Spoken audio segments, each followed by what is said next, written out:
Meeting room होता है जिसको हम पितृलोक कहते हैं। हाँ।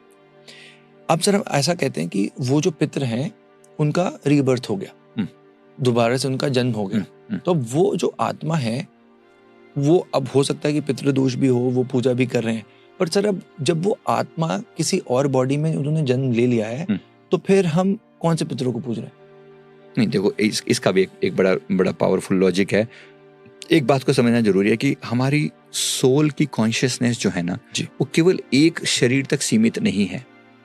हमारी सोल का सभी का एक हायर सेल्फ होता है। एक वर्ड जानना सबके लिए जरूरी है। हायर सेल्फ का मतलब क्या होता है?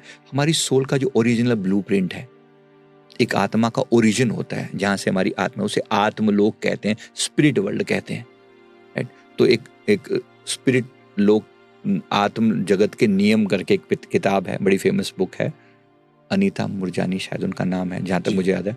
तो laws of the spirit world करके हिंदी में इंग्लिश में अवेलेबल है, तो प्लीज एक बार पढ़ना, पूरी बात समझाने के लिए बोल रहा हूँ।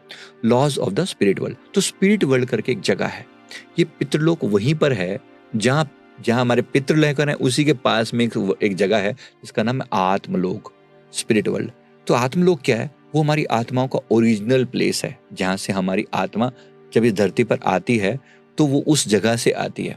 अब जब उसका जन्म भी हो जाता है ना किसी दूसरी जगह पर, तो वहां पर उसके सिग्नेचर मौजूद रहते हैं, उसकी ओरिजिनल एनर्जी मौजूद रहती है, ठीक है? एक एनर्जी का पार्ट मौजूद रहता है। एग्जाम्पल के लिए मैं पूरी बात समझा ताकि शायद समझने में दिमाग गड़बड़ा ना जाए जी। जैसे मान मैंने एग्जाम्पल देता हूँ कि मैं अपने घर में बैठकर हनुमान जी को याद करता हूँ, आप अपने घर में बैठकर हनुमान जी को याद करते हैं, तो ऐसा तो नहीं है कि हनुमान जी पहले मेरे पास आएंगे फिर आपको तब तक वेट करनी पड़ेगी, भाई आपका नंबर 18वां है, जरा लिस्ट में सबके पास, इनके पास उनके पास उनके पास उनके पास जाएंगे, फिर आपके पास आएंगे।